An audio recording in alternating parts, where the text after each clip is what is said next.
दोस्तों नमस्कार। Assessment year 2025-26 की रिटर्न करदाता भरने के लिए अपनी ओर से तैयार हैं, आतुर हैं।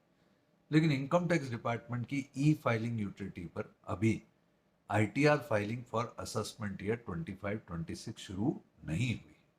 ऐसे में बहुत से करदाता जो ईगर हैं, वो मुझे ये भी क्वेश्चन करते हैं कि अनूप जी, कब से मैं अपनी रिटर्न भर पाऊंगा। मेरा मानना है दोस्तों, प्रैक्टिकली आप वेट करिए। किसी भी सूरत में 31 मई के पहले, रादर इसमें भी कुछ और टाइम लगना चाहिए, पर अर्लीस्ट डेट में मानता हूं 31 मई के पहले रिटर्न भरना उतना फायदेमंद भी नहीं। अनलेस आपकी किसी वजह से कोई आवश्यकता हो रिटर्न भरने की अर्जेंट, तो बात अलग बनती है। ऐसा क्यों?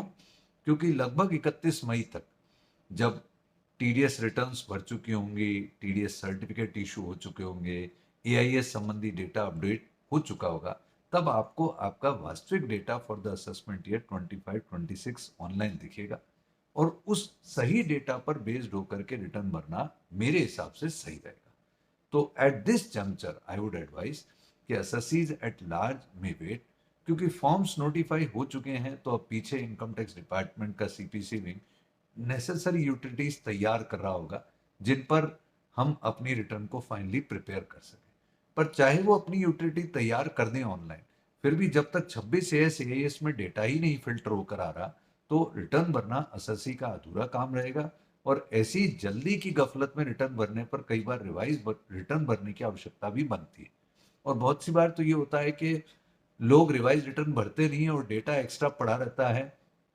इसकी वजह से बाद में अपडेटेड रिटर्न भरने तक की नौबत आ सकती है। तो मेरा कहना है कि करदाताओं को यही निवेदन करूंगा, थोड़ा सा धैर्य रखें। 31 मई के बाद में रिटर्न भर रहे हैं, हाँ, तब जब आपको लगता है कि आपके एआईएस 26 एएस में अपलोड होने की, डेटा अपलोड होने की संभावना है। यदि आपको लगता है कि ऐसा तो कोई डेटा ही नहीं है अनूप जी मेरे साथ में, मुझे तो सिंपल अपनी एक रिटर्न भरनी थी ताकि मैं लोन वगैरह ले लूं, वहां पर आपको डिले हो रही है, मैं इस बात से ताल्लुक रखता हूं। पर जो भी है, हमें वेट करना पड़ेगा। जैसे ही सीपीसी हमें ये यूटिलिटीज ऑनलाइन अवेलेबल कराएगी, हम लोग रिटर्न भरना शुरू करेंगे। So I hope this will be useful. Thank you. जय हिंद।